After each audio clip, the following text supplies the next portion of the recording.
we've got this inference around emptiness in regard, or selflessness in regard to the I based on dependent arising, and we strengthen that by contemplation and going over and over it, I guess, is what you're saying. And somehow you said something like the mental image is no longer required and you have a yogic direct perception. I'm very fascinated by this process, especially with regard to a negative object, an object of negation like selflessness. So how can you talk us to a little bit through this process more specifically?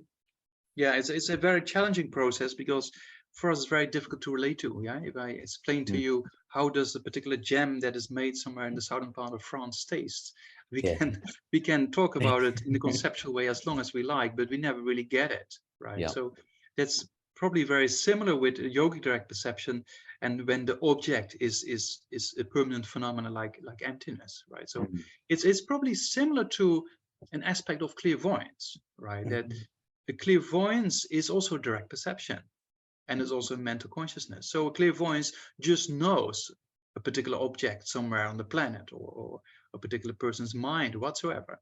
It doesn't have to think, oh, maybe it's like this, maybe it's like that. It's not conceptual.